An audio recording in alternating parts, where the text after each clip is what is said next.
welcome to a little bit of mobility. We're doing some mobility here at the gym, so we thought we'd send you some to do at home. It should take you about 15, 20 minutes or so, no rush, and if you wanted it to take a little bit longer, no one's gonna tell, all right? The only thing that you need is a chair. So kitchen chair, whatever you have, just something approximately hip to mid-calf or mid-thigh height, all right? Nothing too crazy, you don't want a bar stool or anything like that. So we're gonna do some upper body and lower body with this chair. We'll start with our upper body. We'll do our shoulder and lat stretch, alrighty? So I'm gonna come down to my knees, place my hands on the chair, and then I'm just gonna walk myself out until my arms are straight. I don't wanna have bent arms here. I wanna be able to have my arms straight. Alrighty? I'll pull my shoulders back and tighten up my core, and then I'm gonna try to sink my hips back toward my heels. Now, if I weren't braced and I just was all loose, I could totally sit down there, no big deal, and it wouldn't be doing much. So by holding that brace, by pulling my core in, by pulling those shoulders down my back, then I'm keeping that tension and that stretch here where it needs to be, alrighty? So pulling the shoulders back, sitting back, and then you'll hold that for about 20 counts, all right? So count in your head about to 20, come out of it, shake it off a little bit, and then do it again. You're gonna do 3, 4, maybe even 5 if they felt really good, alrighty? After that, then we'll take it to some lower body.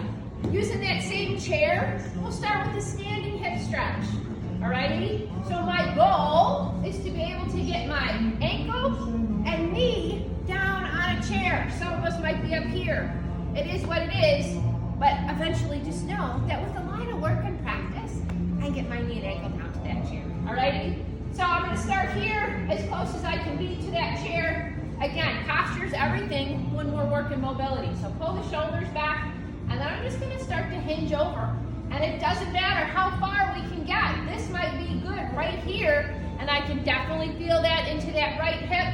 You might even feel something into the back of your left leg standing, you never know, alrighty?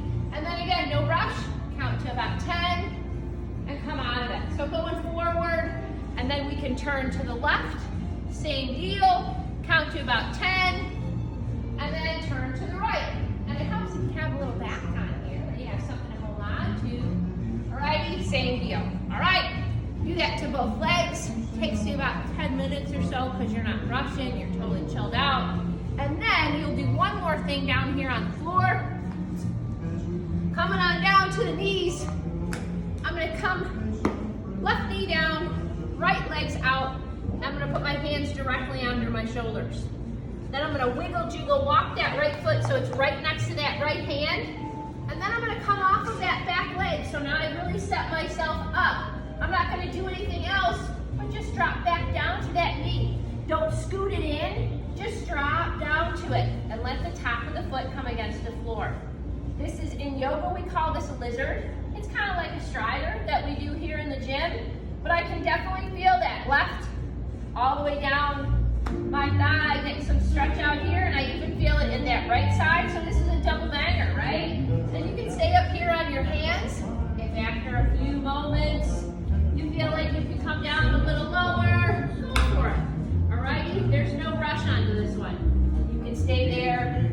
I would take my timer. You give yourself about a minute, maybe 2 minutes here on each leg.